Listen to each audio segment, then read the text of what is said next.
اللہم صلی علی سیدنا و مولانا محمد معدن الجود والکرم والہ وبارک وسلم۔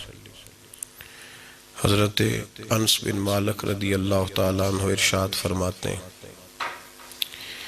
نبی پاک سید عالم صلی اللہ علیہ وسلم نے فرمایا، امام بہقی نے اس حدیث کو نقل کیا ہے، حضور علیہ السلام نے فرمایا، جب اللہ نے زمین کو پیدا کیا تو یہ کانپنے لگی۔ اللہ کریم نے پہاڑ بطور میخوں کے اس کے اندر ٹھونس دیے، لگا دیے تو زمین ساکن ہو گئی۔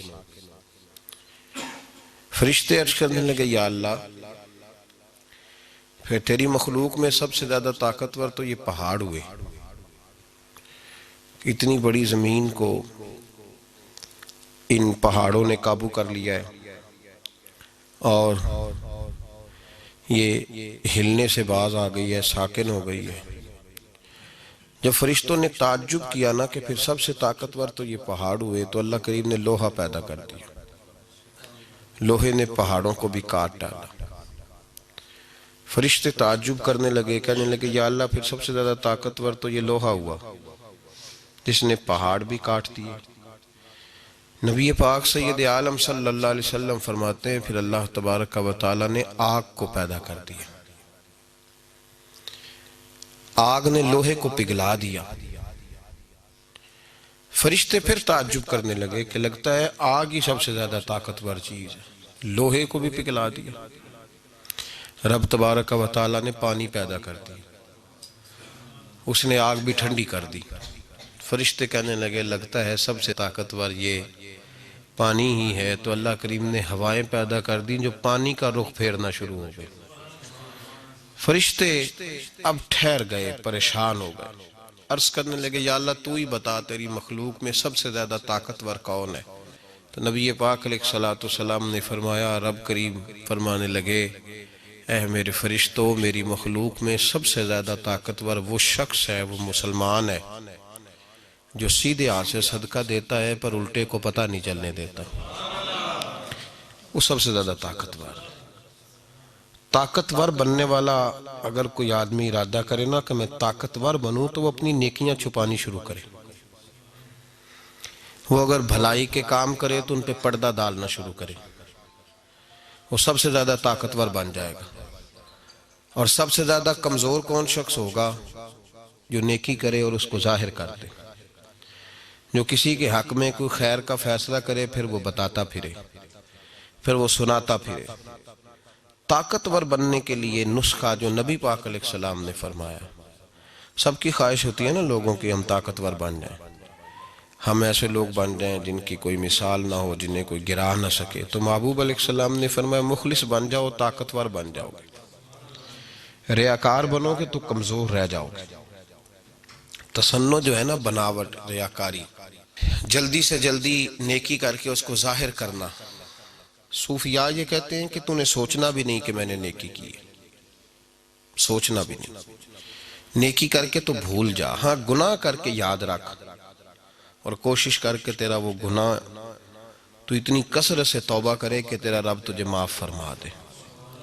نیکی کر تو اس کو چھپا، اس کو ظاہر نہ کر، اس کا اعلان نہ کر، اس پر توجہ کر۔ تو میرے عزیز یہ یاد رکھیں، اگر طاقتور بننا ہے تو اس کے لیے نیکیاں چھپانی ہو۔ ہمارے ہاں یہ ہوتا ہے کہ ہماری نیکیاں پہلے تو ہم سے ہوتا کچھ نہیں، باتوں میں رہ جاتے ہیں، بنتا کچھ بھی نہیں۔ یہ جس کو ہم نیکی کہتے ہیں نا، میں مسجد گیا تھا تو میں نے 5 نمازیں پوری پڑھی، تو بھائی یہ آپ پر فرض تھی، یہ کام آپ نے کرنا تھا، یہ آپ کی ذمہ داری تھی۔ جس رب کی صبح سے لے کر شام تک نعمتیں کھاتے ہو، اس کی بارگاہ میں جھکنا بھی تمہاری ڈیوٹی ہے، تو یہ تو ذمہ داری تھی۔ تو اس کو نیکی سمجھ کے بیان کرنا، جی بڑا پرہیزگار آدمی ہے، بڑا خیر والا آدمی ہے، جی بڑی بات، میں نے کبھی نماز نہیں چھوڑی، تو یہ تو تیری ذمہ داری ہے، یہ تو نے کرنی تھی۔ امام غزالی رحمت اللہ تعالیٰ علیہ لکھا ہے کہ ایک دفعہ اللہ تبارک و تعالیٰ نے حضرت موسیٰ کلیم اللہ علیہ السلام سے پوچھا تھا، موسیٰ میرے لیے بھی کبھی کوئی کام کیا؟ تو عرض کی، اللہ میں نے نمازیں پڑھی، تو فرمایا وہ تو میں نے فرض کی تھی، وہ تو پڑھنی تھی۔ یا اللہ میں نے دین کی نوکری کی، تبلیغ کی، تو رب کریم نے فرمایا تمہیں نبی جو بنایا تھا تو تمہاری ذمہ داری تھی، تو یا اللہ پھر تو ہی بتا تیرے لیے کیا ہے۔ تو فرمایا تجھے چاہیے تھا کہ کسی ایسے بندے سے محبت کرتا جس کے لیے تو صرف میری رضا کے لیے پیار کرتا، اور کچھ لوگوں سے تو اظہار بیزاری کرتا کہ یہ اللہ رسول کے نافرمان ہے، دشمن ہے دین۔ پہلی بات تو یہ کہ نیکی کرنے ہم سے بن نہیں پڑتی، اور اگر کبھی ہو جاتی ہے تو ضائع ہو جاتی ہے۔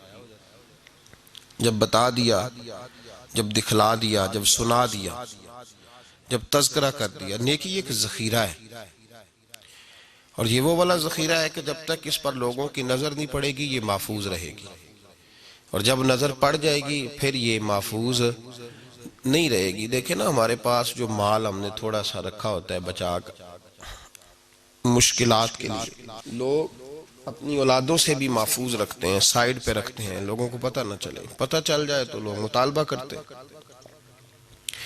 دنیا کا مال لوگ تھوڑا سا سائیڈ پہ رکھتے ہیں کہ نظر پڑ گئی تو ضائع ہو جائے، تو دین کا مال کیوں ظاہر کرتے ہو، کیوں لوگوں کو بتلاتے ہو؟ پہلی بات تو یہ کہ نیکی کریں، نیکی کو کبھی چھوٹا نہ سمجھے۔ فَمَن يَعْمَلْ مِثْقَالَ ذَرَّةٍ خَيْرًا يَرَهُ، اللہ فرماتے ہیں تو ذرے کے برابر بھی اگر نیکی کرے گا تو قیامت میں وہ نیکی تیرا رب تجھے دکھائے گا۔ اس چھوٹی سی بھی نیکی کو حقیر نہ سمجھے۔ جی ہاں، جہاں دیکھیں نا حضور نے فرمایا کچھ نہیں کر سکتا تو کسی سے مسکرا کے بات ہی کر، اللہ تجھے صدقے کا ثواب عطا فرمائے گا۔ پہلی بات تو یہ کہ نیکی کو حقیر نہ سمجھے۔ بہت ساری نیکیاں، بھئی ایک بندہ بیمار ہو گیا اس کی تیمارداری کرنی ہے، لوگ بڑا چھوٹا سا کام سمجھتے ہیں نا، بڑا چھوٹا سا کام ہے نا۔ ایسے گزر رہے تھے، گجرا والا جانا تھا تو رستے میں کوئی ایک دو مریض تھے تو تیمارداری کر لی، خبر گیری کر لی، بڑا چھوٹا سا کام ہے نا۔ لیکن میرے نبی پاک علیہ السلام نے ارشاد فرمایا یہ اتنی بڑی نیکی ہے، جب تو کسی بیمار کی تیمارداری کرنے جائے تو یوں سمجھ لے کہ اللہ کی رحمت کا دریا بہہ رہا تھا تو اس میں غوطہ لگا کے آئے۔ اتنی بڑی نیکی ہم نے تو بڑا معمولی سی بات سمجھی ہوئی تھی، یعنی غوطہ ہی لگ گیا، یعنی کانوں کے اوپر تک، بالوں کے اوپر تک اور پیروں کے نیچے تک رحمت ہی رحمت حاصل ہو گئی۔ تو پہلی بات تو یہ کہ نیکیاں ہاتھ سے جانے نہ دیں۔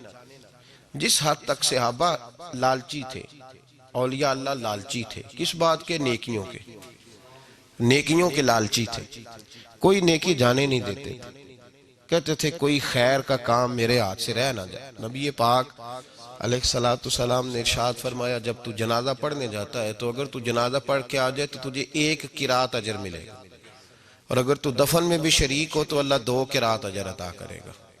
تو صحابہ نے کہا حضور یہ قرات کیا ہے؟ تو کلومیٹروں پہ پھیلا ہوا ہے احد پہاڑ۔ نبی پاک علیہ السلام نے فرمایا جتنا یہ احد پہاڑ لمبا ہے اتنا 1 قرات ہوتا ہے۔ اتنی بڑی گٹھڑی اللہ نیکیوں کی دے گا۔ اب اردو میں گٹھڑی ہے، پنجابی سوکھے رانگ ہے، ایڈی پانڈ دے گا اللہ نیکیوں کی۔ ہم نے اب جنازہ، بھئی کیوں نہیں پڑھا جنازہ؟ کیا مصروفیت تھی؟ نیکی کو چھوٹا سمجھ لیا۔ نیکی کو کبھی حقیر نہ سمجھے، نہ کبھی گناہ کو چھوٹا سمجھے۔ اعلیٰ حضرت فاضل بریلوی رحمت اللہ تعالیٰ علیہ سے کسی نے کہا حضور صغیرہ اور کبیرہ گناہ کیا ہوتا ہے؟ فرمانے لگے گناہ تو گناہ ہی ہوتا ہے۔ چلیں شریعت نے اس کے 2 درجے بیان کر دیے، لیکن فرمایا یہ نہ سمجھو کہ گناہ ہو رہا ہے، یہ سمجھو نافرمانی کس کی ہو رہی ہے۔ جس کی نافرمانی ہو رہی ہے وہ بہت بڑا ہے۔ اور آپ نے لکھا ہے کہ جو منافق ہوتا ہے وہ گناہ کو ہلکا جانتا ہے، کہتے ہیں کیا ہو گیا، کیا بات ہو گئی، ذرا میں نے کسی بندے کا دل ہی توڑا ہے نا، ذرا ترش بات ہی کی ہے نا، ذرا تھوڑی سی بھبتی کسی ہے نا۔ اور اگر مومن ناراض ہو گیا، نہ نیکی کو چھوٹا جانو اور نہ گناہ کو۔ اگر مومن ناراض ہو گیا، بھبتی تو کسی تھی، ذرا تھوڑا سا طنز ہی کیا تھا۔ حضور نے فرمایا من اذا مسلمن فقد اذانی، جس نے میرے مسلمان کو تکلیف دی اس نے مجھے تکلیف دی، اور جس نے مجھے تکلیف دی اس نے میرے رب کو تکلیف دی۔ تو نے وہ جو چھوٹا سا کام سمجھا تھا وہ تو بہت بڑا ہو گیا، بہت بڑا ہو گیا۔ اس لیے امام غزالی رحمت اللہ علیہ فرمایا کرتے تھے بعض لوگوں کا گناہ تو صغیرہ ہوتا ہی نہیں، بعض لوگوں کا گناہ صغیرہ ہوتا ہی نہیں۔ فرماتے ہیں جب کوئی کسی جگہ پہ منصب پہ فائز ہو تو اس کا گناہ صغیرہ نہیں رہتا، والد کا اور دادے کا گناہ صغیرہ نہیں، اس لیے کہ اس کے بچے پاس تھے، پوتے پاس تھے، نواسے پاس تھے، انہیں سیکھنا تھا۔ اور پھر امام غزالی فرماتے ہیں عالم کا گناہ صغیرہ ہوتا ہی نہیں، اس کی چھوٹی سی غلطی بھی کبیرہ ہی لکھی جاتی ہے۔ اس کو تو پتا تھا، اس کو تو خبر تھی، تو جانتا تھا، تجھے تو باریکیوں کا پتا تھا، شعور کی دولت، اس کا چھوٹا گناہ بھی بڑا لکھا جاتا ہے۔ اسی لیے تو نبی پاک صلی اللہ علیہ وسلم نے فرمایا قیامت میں جس آدمی کو سب سے پہلے دوزخ میں ڈالا جائے گا اور جس کو دوزخ کا ایندھن بنایا جائے گا وہ عالم ہوگا، اسے ایندھن بنا، جانتا تھا، پتا تھا، اتنے سینے چھوڑ کے تیرے سینے میں دین کا علم دیا، تو نے خبر ہی نہیں کی، تو نے توجہ ہی نہیں کی، انہیں توجہ ہی نہیں کی کہ تجھے اللہ نے شعور دیا۔ چھوٹی چھوٹی غلطیاں کیوں کی؟ تیری ذمہ داری زیادہ تھی۔ پھر اعلیٰ حضرت فرماتے ہیں مفت پالا تھا، کبھی کام کی عادت نہ پڑی، اب عمل پوچھتے ہیں ہائے نکمہ تیرا، اور پھر عرض کرتے ہیں رضا سے تو کیا حساب لے گا؟ رضا بھی کسی حساب میں۔ پہلی بات یہ ہے کہ نیکی کو حقیر نہیں سمجھیں، نیکی کو نیکی سمجھیں، چھوٹی نہ جانیں۔ اسلام نے نیکی کو اتنی وسعت دے دی کہ فرمایا تو کسی بوڑھے کو اگر سڑک بھی پار کرا دے گا تو اللہ تجھے پھر بھی صدقے کا ثواب عطا فرمائے گا۔ نیکی کو نیکی سمجھ کے کریں، پھر نیکی کو چھپائیں، اس کو ظاہر نہیں کریں، اس کو چھپائیں۔ جب نیکی ظاہر ہو جاتی ہے نا تو پھر وہ نبی پاک علیہ السلام نے فرمایا بہت بڑے بڑے نیکوکار اس کی بارگاہ میں آئیں گے۔ نیکوکار بڑے بڑے جن کے جلسے ہوئے، جن کی بڑی شہرتیں ہوئی، لوگوں نے انہیں بڑا کچھ سمجھا اور بڑے ان کے تذکرے ہوئے، اور وہ بھی ذکر کرتے رہے کہ فلاں بھی ملا تھا، میری تعریف کر رہا تھا، فلاں بھی ملا تھا۔ تو فرمایا وہ جب اللہ کی بارگاہ میں جائیں گے تو ان کے پاس پہاڑ ہوں گے نیکیوں کے، تو اللہ فرمائے گا جاؤ اس سے جا کے اجر لو جس کو دکھانے کے لیے نیکی کرتے، میرے لیے تو کی نہیں، لوگوں کے لیے کرتے رہے۔ تو نیکی ضائع ہو جاتی ہے جب اس کا دکھاوا ہوتا ہے۔ طاقتور مومن وہ ہوتا ہے جس کے اندر اخلاص ہوتا ہے، جس کی نیکیاں چھپی ہوئی ہوتی ہیں۔ اعمال کو چھپائیں۔ ہمارے بزرگوں کا یہ طریقہ رہا کہ وہ خیر کا کام کرتے تھے تو کوشش کرتے تھے۔ کسی کو حضرت عبداللہ بن مبارک رحمۃ اللہ علیہ بڑی عجیب بات کرتے تھے، فرماتے میرا دل کرتا ہے، بڑی عجیب بات ہے، اللہ اکبر، فرماتے میرا دل کرتا ہے کہ میری نیکیاں کرامن کاتبین کو بھی پتہ نہ چلے، میرا دل کرتا ہے میں رہوں اور میرا رب رہے، تیسرا نہ کو بیچ میں آئے، کرامن کاتبین کو بھی پتہ نہ چلے، میں جب اس کی بارگاہ ناز میں پہنچوں تو میرا اور میرے مالک کا راز ہو، تیسرا شریک کوئی نہ ہو، بس میرا دل چاہتا ہے۔ دیکھیے نا امام زین العابدین رضی اللہ تعالیٰ عنہ پشت پر موٹے موٹے داغ تھے، جب آپ کو غسل دینے کے لیے تختے پہ لٹایا گیا نا، موٹے موٹے داغ، بہت مزدوری کرنے والے آدمی کو داغ پڑتے ہیں، ایک دو تین دفعہ کام کرنے والے کو داغ نہیں پڑتے۔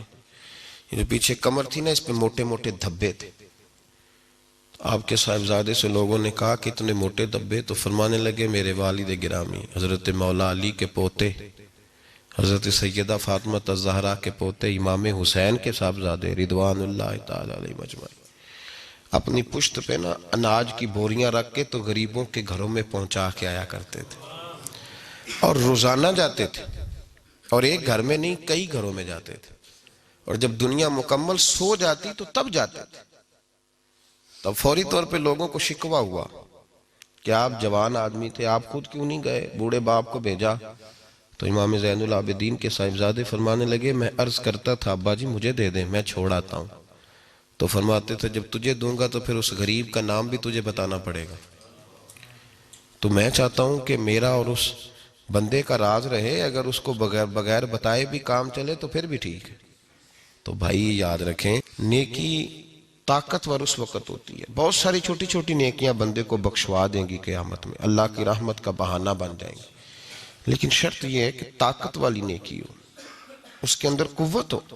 یہ جو ہمارا سٹائل ہے نا، اگر امانت داری کی تو وہ بتا دی، آج ایک بندہ آیا تھا، اس نے مجھے بڑی آفر کی، پر میں نے کہا نام ہے دیانتدار۔ کس کے لیے دیانتداری کی؟ بندوں کے لیے؟ وہ اللہ کے لیے کی تو اس کو ذکر کرنے کی کیا ضرورت تھی؟ اس کے تذکرے کا کیا مطلب تھا؟ جب آپ نے کوئی خیر کا کام کیا تو جس کے لیے کیا وہ تو جانتا ہے، اس کا تذکرہ نہیں کریں۔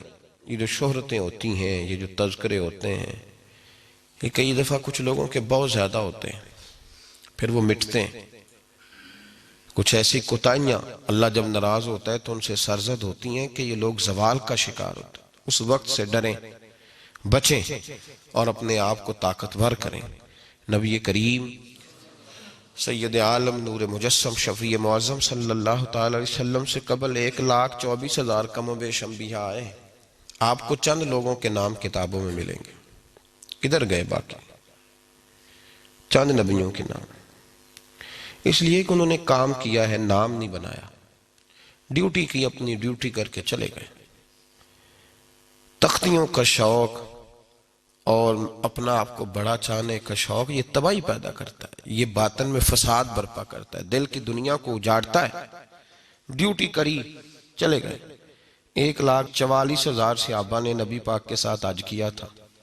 10,000 کی قبریں ہیں مدینے میں، نام شاید 2-3 درجن کے لوگوں کو آتے ہیں۔ کدھر گئے وہ لوگ؟ ڈیوٹی کی، چلے گئے، ختم معاملہ۔ اسلام کی سب سے پہلی شہیدہ حضرت سمیہ، کتنے لوگوں کو نام آتا ہے ان کا؟ حضرت سمیہ حضرت عمار بن یاسر کی والدہ تھی، ابو جہل کے سامنے کھڑی ہوئی، اسلام کی بات ہو رہی تھی۔ اسلام میں اس وقت غربت تھی، پردیسی تھی، تھوڑے لوگ تھے، تو ابو جہل کے سامنے کھڑی ہوئی، کہنے لگا بول، تو سنا ہے ان کے پیچھے چلی گئی ہے جن کے پیچھے کوئی نہیں چلتا؟ تو حضرت عمار بن یاسر کی والدہ کہنے لگی تو کیا بات کرتا ہے، ایک زمانہ آئے گا فضائیں بھی ادھر ہی چلیں گی جدھر میرے نبی کا رخ ہوگا، ایک دور آنے والا ہے۔ اس نے کہا تو میرے سامنے بولتی ہے؟ تو فرمانے لگی میں مصطفیٰ کریم کی کنیزہ ہوں، میں ہر جگہ نبی پاک کے پیغام کے لیے بولوں گی۔ ان کی نازک جگہ پر نیزہ مارا ابو جہل نے، وہ شہید ہو گئی۔ میرے نبی پاک سید عالم صلی اللہ علیہ وسلم کے دین کا قانون بتاتا ہے کہ جو نیکی میں پہل کرے قیامت تک اسے اجر ملے گا۔ قیامت تک جتنے لوگ شہید ہوں گے ان سب کا اجر بھی اللہ حضرت عمار بن یاسر کی والدہ کو عطا فرمائے گا۔ وہ پہلی شہیدہ ہیں اسلام۔ کتنے لوگ ان کی سالانہ برسی مناتے ہیں؟ کہاں سیمینار ہوتا ہے ان کے نام کا؟ کہاں ان کے تذکرے ہوتے ہیں؟ کہاں؟ کچھ بھی نہیں، کام کر گئے۔ حضرت عمار بن یاسر رضی اللہ تعالیٰ عنہ بڑی نوکری کی۔ یہ وہ خاندان تھا جس خاندان کو آگ میں ڈالا گیا تھا، غریب لوگ تھے تو انہیں آگ میں ڈالا گیا، دہکتی ہوئی آگ میں۔ نبی پاک صلی اللہ علیہ وسلم تشریف لائے، حضرت عمار کا خاندان دعائی دے رہا تھا، اے اللہ ہماری مدد فرما۔ اچانک جل رہے تھے تو حضور تشریف لے آئے، تو نبی پاک علیہ السلام نے کہا اے اللہ جس طرح تو نے ابراہیم پر آگ ٹھنڈی کی تھی یاسر کے خاندان پہ بھی ٹھنڈی کر دے، حضرت عمار کے ٹھنڈی کر دے۔ تو آگ اسی طرح ٹھنڈی ہو گئی جس طرح حضرت ابراہیم پر ٹھنڈی ہوئی تھی۔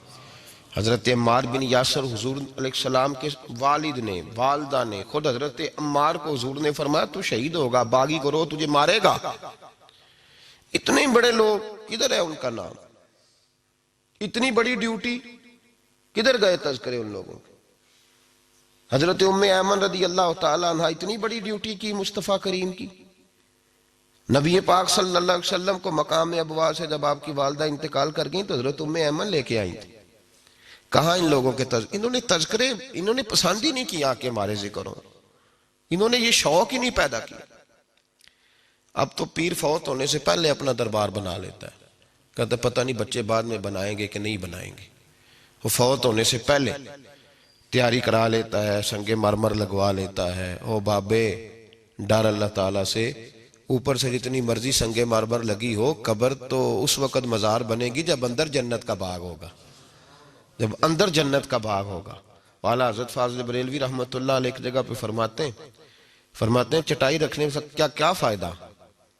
چٹائی رکھو جی نیچے، کیا فائدہ؟ اگر اللہ پاک جنت عطا فرمائے تو پھر نیچے چٹائی کیا کرے گی؟ پھر تو اس سے بہتر لباس مل گیا اس آدمی کو۔ اور اگر اندر ہی گھڑا ہے معاذ اللہ تو چٹائی کیا روک لے گی آگ کو؟ حضرت ابو بکر صدیق رضی اللہ تعالیٰ عنہ کے انتقال کا وقت آیا تو آپ حضرت عائشہ صدیقہ سے کہنے لگے بیٹا مجھے نیا کپڑا خرید کے کفن نہ دینا، کوئی نہیں ضرورت۔ کہ ابا جی آپ صاحب حیثیت ہیں، اگر آپ کے مال میں سے ہم دے دیں گے تو حرج کیا ہے؟ تو جناب صدیق اکبر رو پڑے، فرمانے لگے بیٹی نہیں، زندوں کو نئے کپڑوں کی زیادہ ضرورت ہوتی ہے، کوئی پرانا کپڑا اٹھانا سفید رنگ اور دھو کے ابو بکر کو اس میں دفن کر دینا۔ فرمانے لگے اگر میں نیک ہوا تو پھر اللہ کریم مجھے جنت کا لباس پہنا دے گا، اور بیٹے اگر میں برا ہوا تو اس پرانے نے بھی تو پھاٹ ہی جانا ہے نا، تو فائدہ کیا نیا لے جانے کا؟